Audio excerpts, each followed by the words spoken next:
One of the greatest gifts of my life, my whole life, but especially my life as a prayer artist, is the sacred shamanic Hawaiian prayer of forgiveness, Ho'oponopono. And if you watched my video about my story, you know that I received this prayer for the first time in the fall of 2013 when my son was a political prisoner. So I have now had an almost 6-year history with this prayer. And I am a prayer artist, and I love all prayers. I love all prayers. But if I had to choose one prayer that I know transforms people, lives, situations, it's Ho'oponopono. And I have been very blessed to be introduced by Emma Kupu Mitchell to Kahulahela Johnson in Oahu, who was ordained along with Emma and who is an expert. She carries Ho'opono in her heart. She's a kahu, the keeper of the ancient ways.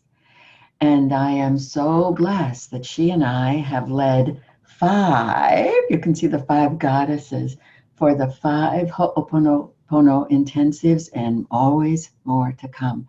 So when I was awakened in the middle of the night and basically yelled at prayer artists, do something about the concentration camps, which I have discovered there are over 200 in the United States.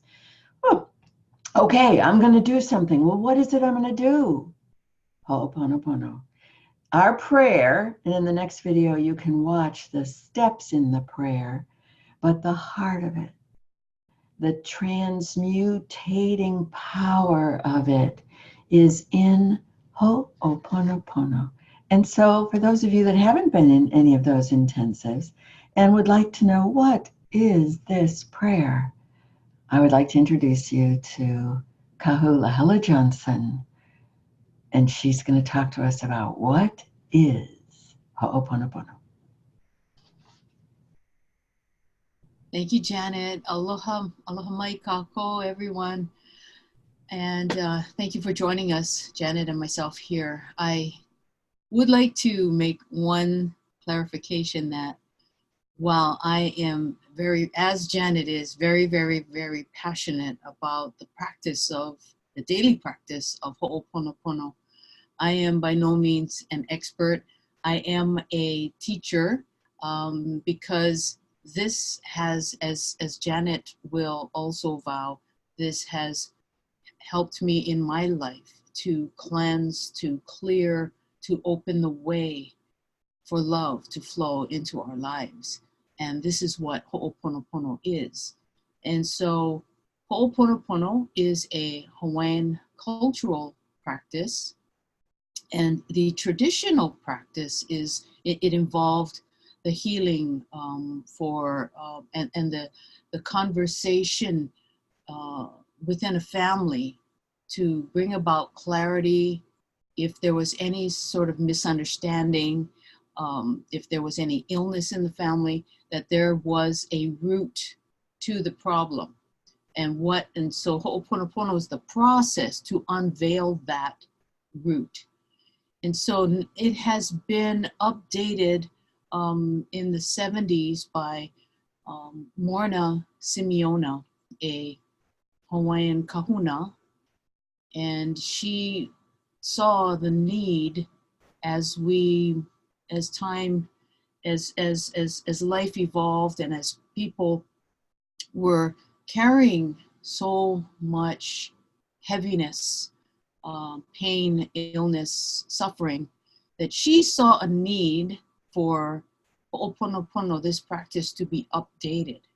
And so it was Auntie Morna Simeona I believe from Oahu, and she, in the 70s, she developed this program called SITH, Self-Identity Through Ho'oponopono.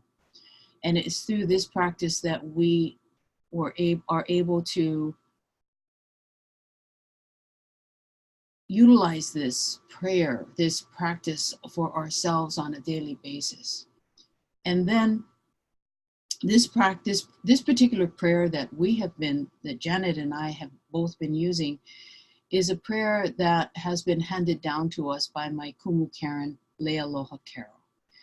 And this particular prayer is for myself, it's a daily practice of cleansing, of removing the akka cords or the connections to the entanglements, so to speak, that surround us, that we're unaware of. However,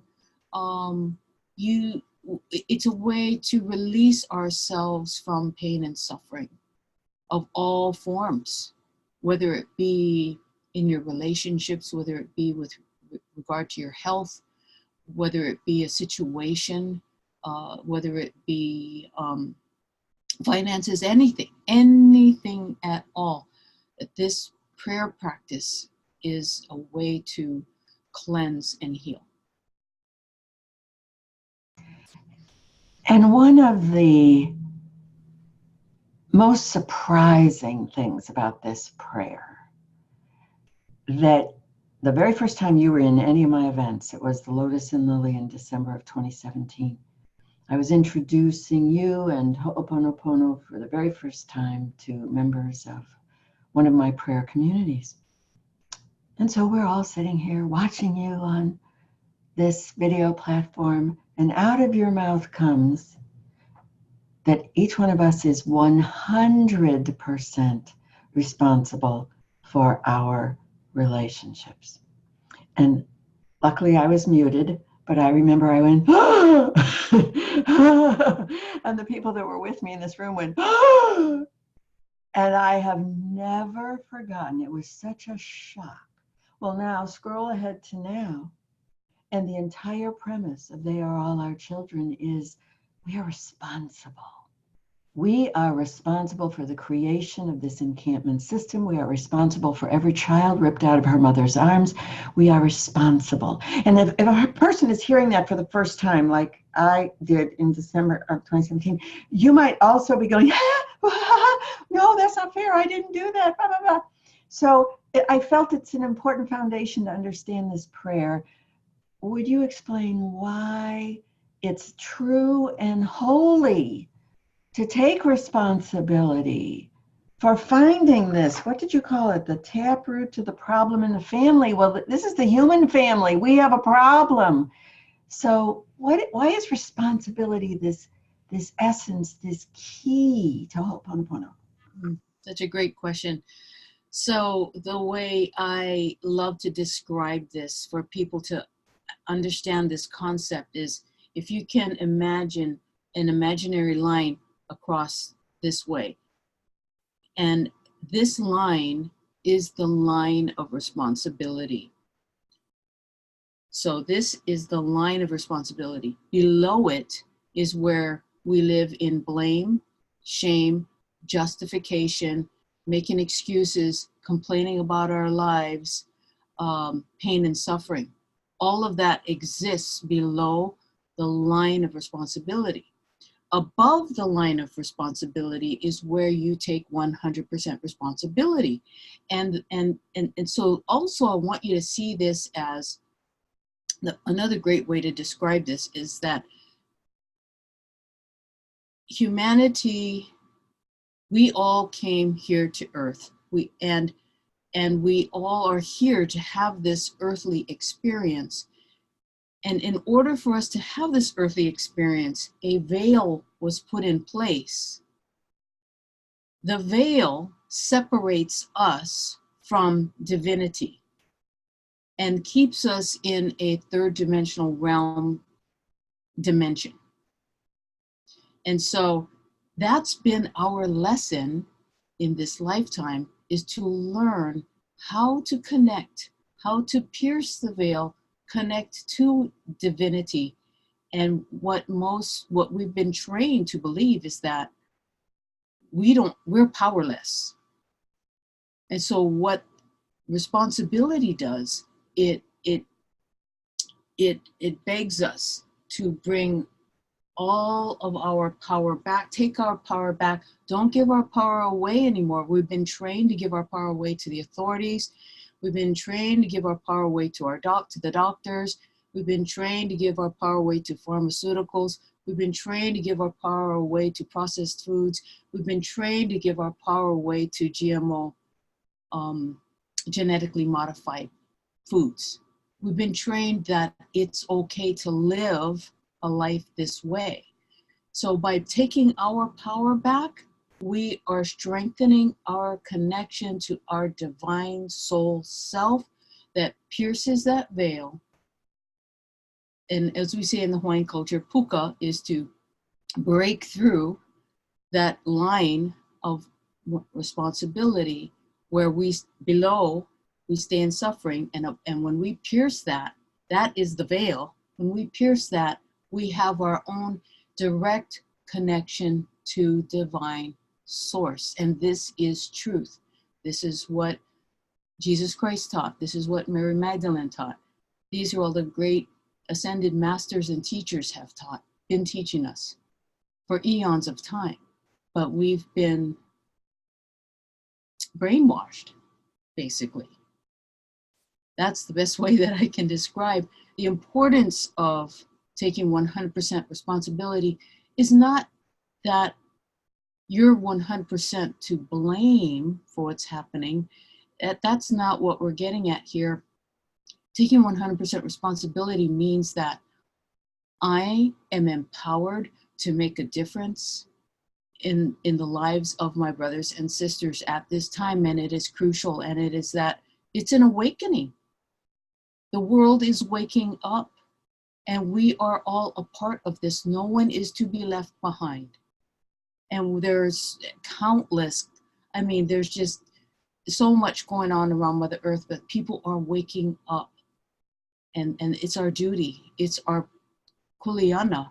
Kuleana in the Hawaiian language is responsibility. It is, and it's a privilege, because when we step into taking 100% responsibility, we are changing the outcome of all of the injustice that's occurring right now around our planet. Yes. I'm on fire just listening to you, and I want to take responsibility, and I want to pull my power back, and I want to be a part of this transmutation of this brainwashed conditioning that it's okay to put Japanese people in internment camps in World War II, that it's okay to put Jewish children in camps in Germany, that it's okay to take the first peoples off their land and stick them in a reservation on some land that we think has no value. And then, oops, when it has value, we say, oh, well, let's break that treaty. This is this ongoing, endless, it seems, but this is the moment. This is the line, right? I am taking responsibility, and everybody joining us is taking responsibility for piercing that veil and changing the experience of life on Earth. Which brings me to my next question that I think would be a question other people would have. In the prayer, and there'll be a video with the actual language of the prayer, we say that we're cutting aka cords, and you used that language just now. Aka cords or connections. So for someone that hasn't been exposed to the prayer, are those like energetic? What are we cutting? What are aka cords? Yes, so in this prayer, it's powerful. It's a powerful practice, and this is something that I do daily, you do daily, of cutting the aka cords. Aka cords are these sort of like energetic attachments, or you can see them as strings, or you can see them as a sticky substance, something that connects you to another person, to a situation, to a problem, to an illness, to generational information that's been handed down from one generation to the next, to the next, to the next, whether that be through your DNA, etc. It's a story that has been told eons of time ago, that's handed down through generations all the way to you today, and it's a belief. It could be just an energetic uh, disagreement, that, or like you could feel like that. Say you know someone who you don't really see eye to eye on things, and there's a funny energy between you. That this is energy, and energy, we cut energy. Energy is like electromagnetic. And I read from, I believe it is Michael Singer, who says, he's an author who wrote The Untethered Soul. He says that thoughts are electric, emotions are magnetic. And so it's basically like cutting the magnetic field connections that we have to these different situations. Now, we can have loving aqua cords, which we will keep intact, and we're going to fortify those between us and others. And we can also send loving aqua cords to people. This is something that I do on a daily basis with all of the different situations that are occurring on our planet right now. But we can cut the aqua cords that no longer serve us, that hold us attached to the past, that doesn't serve us anymore. The past has already occurred. We are in the present. We want to live in the present moment, because when we are living in the present moment, we are living with being inspired by the divine. If we are, our aqua cords, our negative aqua cords keep us attached to the past. So this is what we're going to do, is we're going to cut them, we're going to release them, we're asked that they be severed and cleansed and purified and transmuted to the pathway of light. And then you're free.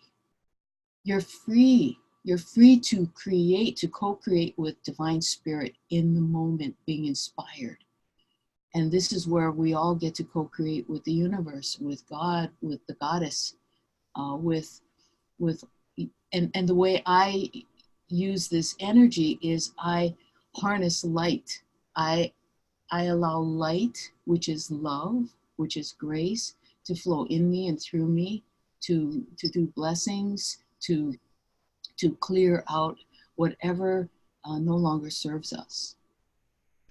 So that light, that love, I stumbled upon experiencing the power of that love in Ho'oponopono in December of 2017. I got that right? Yes. I was saying Ho'oponopono, and there is a line in this traditional form where we ask that those who participated in the creation of these negative aqua cords be forgiven. And I, out of habit, named my mother, my father, my ex-husband, etc. And I don't know why. I have no idea why, but I'm so grateful that that inspiration came. I turned to Archangel Michael, who I feel is always there when I pray, and I said, I've been saying this prayer for years. My mother's forgiven. She's forgiven. She's forgiven. She's free. She's free. She's completely free. Let's get to the taproot of this. When did this start? And I had no idea what I was inviting to happen, but I suddenly felt the living presence of a man from thousands of years ago in the room. And I did kind of freak out. But I had Archangel Michael, so I said, oh, well, okay, let's cut his aqua cords. And that was the beginning of all of these intensives, because I did experience forgiving him. And I experienced how frightened and amazed he was. You're forgiving me after what I did to you? And so I called you in tears. I was like, Kahu, you got it. I got to tell you when this happened. And you very calmly said, well, yes, of course, because it's the divine feminine, it's the goddess, it's first love, original love, it's love that forgives, it's love that cuts the aqua cords. Now, this was an expansion of my limited understanding of prayer. I think this created the space in which prayer artists could come through to me. This was the beginning of my seeing that the way we've been brainwashed and taught to pray in the patriarchal traditions isn't prayer. Prayer is communion with this divine light and love and oneness in the first mother. And that's why all of these intensives are called the Goddess Forgives. So we take responsibility, but it's this unconditional love that creates the freedom. It ends with Amama Ua no, it is given, it's free. So how is this possible? This is deep mystical question, so maybe there is no answer. How does love forgive and release and create this freedom? How does love do the work?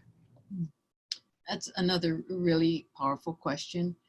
And the best way that I can respond to that is by saying that what love does is it removes the boundaries that have been placed around us, and that we ourselves have placed around our hearts. We have closed ourselves off to receiving love because we have separated ourselves from divinity. We have separated ourselves from source.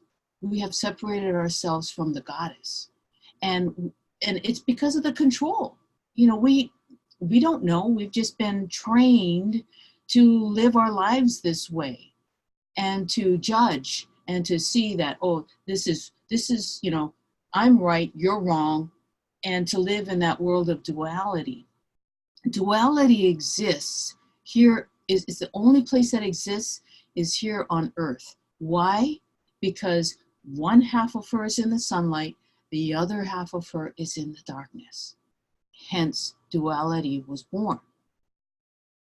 So and that is part of the third dimensional realm mindset.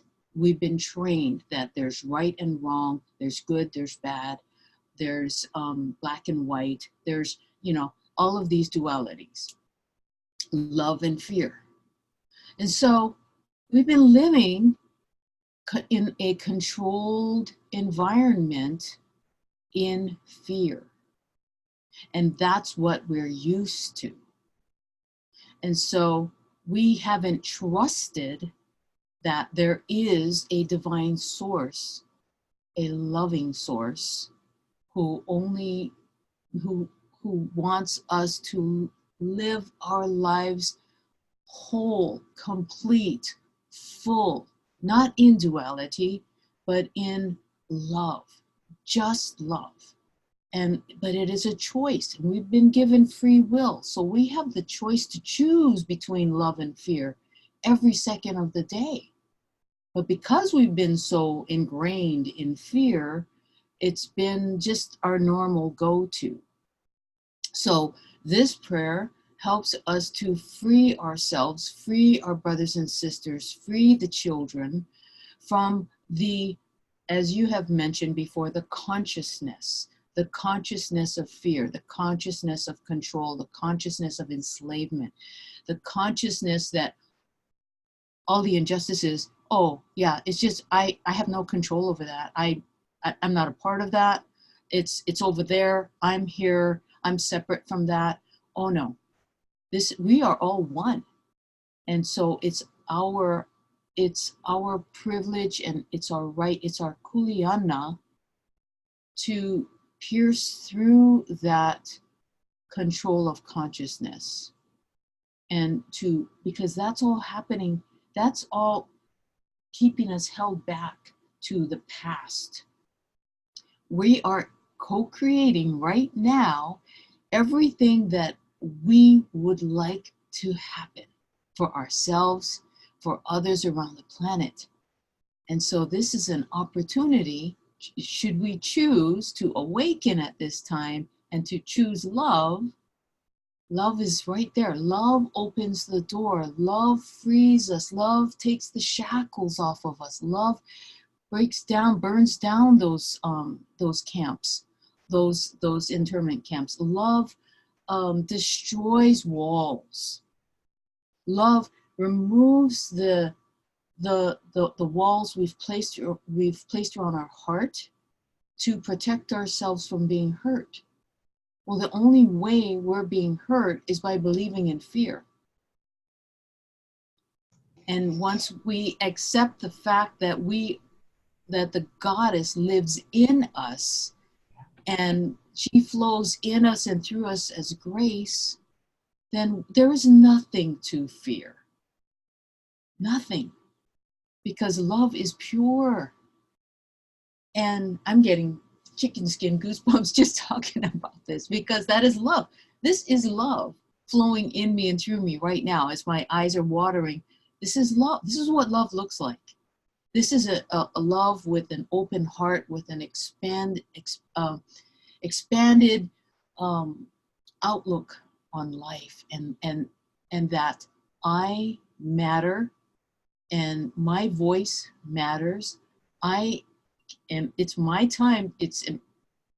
I am being called to use my voice to speak up for all of these issues, because every life matters. And yes, human life, yes, but animal life, marine life, plant life, the air we breathe, inanimate objects have life. The mountains need love. The forests need love.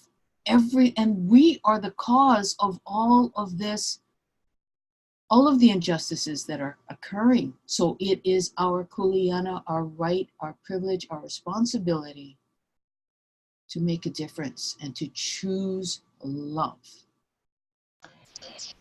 You said it, well, now I'm all teary. This is what love looks like. This is what love looks like. So we can look at this map of all of the over 200 camps in the United States of America. It's a terrifying picture to look at, but we have to look at it because that's what fear looks like. Oh, they're coming and they're carrying all of these terrible, and they're taking our jobs. That's what fear looks like. This prayer, this is what love looks like. I am forever grateful to you for teaching me Ho'oponopono, for teaching it to over 600 or 700 people that have come to these intensives, and there will be more. Everyone on this, they are all our children. If you wish to know about future intensives, just subscribe to my Sunday Notes from the Field, because Lahela and I are already planning at least one, probably two in 2020. This is what love looks like. So in the next video, Lahela and I will walk you through what love looks like in this simple 11-minute radical love prayer practice, because they are all our children.